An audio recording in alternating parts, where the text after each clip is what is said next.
খালেদা জিয়াকে দেখতে বিমান বাহিনী প্রধান তিনি কিন্তু নিজে এসেছেন এভারকেয়ার হাসপাতালে। এবং আপনাদেরকে যদি জানিয়ে রাখি, আজকে 3টি বাহিনী প্রধান এভারকেয়ার হাসপাতালে এসেছিলেন। ইতিমধ্যে আমরা দেখছি যেমনটি যে বিমান বাহিনী প্রধান তিনি এসেছিলেন ঠিক একটু আগেই। এখন হয়তো বা তিনি বেরিয়ে যাবেন এখান থেকে। এবং এর আগে আমরা দেখেছি নৌবাহিনী প্রধান এবং সেনা প্রধান তারা এই এভারকেয়ার হাসপাতালে এসেছিলেন এবং এখান থেকে তারা প্রস্থান করেছেন।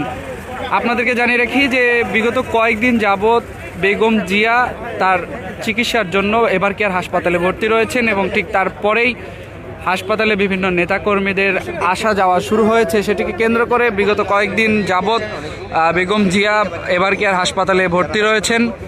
সে সাথে এখানকার যারা নেতাকর্মীরা রয়েছে, বিভিন্ন বিএনপির যারা নেতাকর্মী রয়েছে তারাও এখানে অবস্থান করেছে এবং সেটিকে কেন্দ্র করে এবং যখন বেগম জিয়াকে গুরুত্বপূর্ণ ব্যক্তি হিসেবে ঘোষণা করা হয়েছে ঠিক তারপরেই কিন্তু আমরা দেখেছি যে বিভিন্ন ধরনের নিরাপত্তা এখানে বাড়ানো হয়েছে এবং নিরাপত্তার বলয়ে চারিদিকে কিন্তু ঘিরে রাখা হয়েছে। এবং আজকে ঠিক একটু আগেই আমরা দেখেছি বিমান বাহিনী প্রধান, সেনা প্রধান এবং সেই সাথে নৌবাহিনী প্রধান তারা কিন্তু এসেছেন বেগম জিয়ার খোঁজখবর নিতে।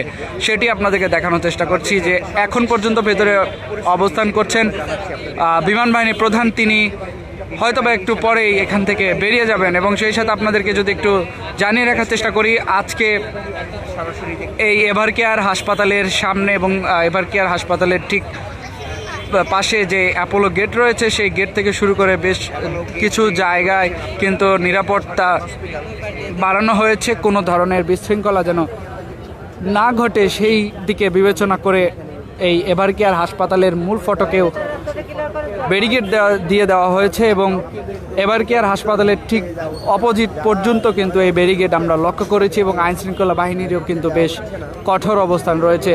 যেটি আপনাদেরকে জানাচ্ছিলাম যে 3টি বাহিনীর প্রধান আজকে এভারকেয়ার হাসপাতালে এসেছেন বেগম জিয়াকে দেখতে এবং তার খোঁজ খবর নিতে। ইতিপূর্বে কিন্তু আমরা দেখেছি যে সেনা প্রধান তিনি এসেছিলেন, তিনি বের হয়ে গিয়েছেন এবং তারপরে এসেছেন নৌবাহিনী প্রধান এবং এরপরে আমরা যেমনটি আপনাদেরকে দেখানোর চেষ্টা করছি বিমান বাহিনী প্রধান তিনিও কিন্তু এসেছিলেন এবং তিনি এই মুহূর্তে হাসপাতাল থেকে বেরিয়ে যাচ্ছেন এবং তিনি এসেছিলেন বেগম জিয়ার খোঁজ খবর নিতে। আপনারা যেমনটি দেখছেন যে এই মুহূর্তে বিমান বাহিনীর যিনি প্রধান রয়েছেন তিনি এই এভারকেয়ার হাসপাতাল থেকে বেরিয়ে যাচ্ছেন, সেটি আপনাদেরকে দেখানোর চেষ্টা করছি সরাসরি। আপনারা যেমনটি দেখছেন যে বেগম জিয়া বিগত কয়েকদিন যাবৎ অসুস্থ অবস্থায় ভর্তি রয়েছে ঢাকার এভারকেয়ার হাসপাতালে এবং তারপরে এখানে বিভিন্ন রাজনৈতিক ব্যক্তিবর্গরা আসা শুরু করেছে। শুধু বিএনপির অঙ্গ সংগঠনের নেতাকর্মী নয়, বিভিন্ন দলের রাজনৈতিক ব্যক্তিরা এখানে আসা শুরু করেছে এবং সেই সাথে আপনারা যেমনটি দেখছেন যে বিমান বাহিনী প্রধান যিনি রয়েছে তিনি এই মুহূর্তে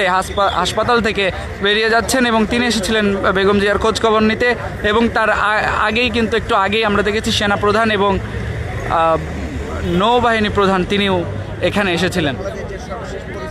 এবং আপনারা যেমনটি জানেন যে খালেদা জিয়ার চিকিৎসা চলমান রয়েছে, সেই সাথে আজকে কিন্তু চীন থেকে আজকে রাতেই বিশেষজ্ঞ চিকিৎসকরা এসেছেন এবং আগামীকাল কিন্তু আরও চিকিৎসক আসবে বলে আমরা যেমনটি জানতে পেরেছি। এবং আপনাদেরকে যদি জানিয়ে রাখি যে বেগম জিয়াকে গুরুত্বপূর্ণ ব্যক্তি ঘোষণা করার পর থেকেই এই এভারকেয়ার হাসপাতালের আশেপাশের যে জায়গা রয়েছে সেখানে কিন্তু ব্যারিকেড দিয়ে দেওয়া হয়েছে, কোনো ধরনের বিশৃঙ্খলা যেন না ঘটতে পারে এবং কেউ যেন ভেতরে প্রবেশ করতে না পারে।